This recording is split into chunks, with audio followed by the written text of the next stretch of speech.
Assalomu alaykum aziz do'stlar. Bugungi videomizda O'zbekiston bozorida katta qiziqish uyg'otayotgan Chevrolet Damas 2026 modeli haqida batafsil gaplashamiz.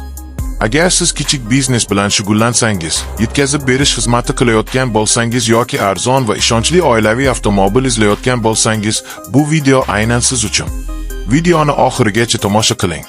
Chevrolet Damas O'zbekistonda ko'p yillardan beri mashhur bo'lib kelmoqda. Bu avtomobil o'zining mustahkamligi, arzon xizmat ko'rsatish xarajatlari va tejamkorligi bilan tanilgan. 2026 yilgi yangi modelda esa kompaniya Damasni biroz zamonaviylashtirib, uni bugungi talabga mos holga keltirishga harakat qilgan. Avvalo, tashqi ko'rinishiga to'xtaladigan bo'lsak, Chevrolet Damas 2026 avvalgi modellarga o'xshash shaklda qolgan, ammo old qismi yangilangan. Faralar va radiator panjarasida kichik o'zgarishlar bor. Bu esa avtomobilga yanada toza va zamonaviy ko'rinish beradi. Bu albatta premium avtomobil emas, lekin ost toifasi uchun dizayni yetarlicha yaxshi. Endi salon va qulayliklar haqida gaplashamiz. Damas 2026 ichki qismi sodda, lekin amaliy tarzda ishlab chiqilgan. Panel dizayni biroz yaxshilangan, tugmalar qulay joylashtirilgan. O'rindiqlar oldingi modellarga qaraganda yumshoqroq va qulayroq bo'lib, uzoq yo'llarda ham charchoqni kamroq his qilasiz. Oilaviy foydalanish uchun ham bu avtomobil ancha qulay hisoblanadi.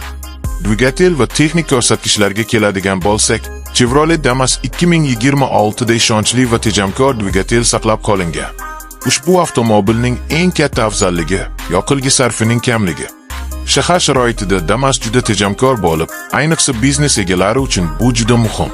Texnik xizmat ko'rsatish ham qimmat emas, ehtiyot qismlari esa bozorda oson topiladi. Ko'pchilikni qiziqtirayotgan eng muhim savol Chevrolet Damas 2026 ning O'zbekistondagi narxi. Hozircha rasmiy narx e'lon qilinmagan, ammo mutaxassislar fikriga ko'ra, yangi model hamyonbop narxda sotuvga chiqariladi. Aynan shu sababli ko'plab odamlar Damas 2026 narxi hamma uchun syurpriz bo'lishi mumkin deb hisoblamoqda. Yangi modelda ayrim zamonaviy funksiyalar ham qo'shilgan. Xavfsizlik tizimlari biroz yaxshilangan, ventilyatsiya tizimi qulayroq qilingan, asboblar paneli esa yangilangan. Albatta, bu avtomobil texnologiyaga boy emas, lekin kundalik foydalanish va ish uchun barcha zarur imkoniyatlarga ega. Chevrolet Damas 2026 ning eng katta ustunligi uning universalligi. Bu avtomobil yuk tashish, yetkazib berish xizmati, kichik savdo ishlari va oilaviy safarlar uchun juda mos. Ayniqsa qishloq joylarda va shahar ichida Damas o'zini juda yaxshi ko'rsatadi. Umuman olganda, Chevrolet Damas 2026 katta inqilob qilmaydi, lekin u ishonchli, tejamkor va amaliy avtomobil sifatida yana bir bor o'z o'rnini mustahkamlaydi. Agar sizga dabdabadan ko'ra foyda muhim bo'lsa, bu avtomobil siz uchun yaxshi tanlov bo'lishi mumkin. Endi esa fikringizni izohlarda qoldiring. Siz Chevrolet Damas 2026 ni sotib olarmidingiz?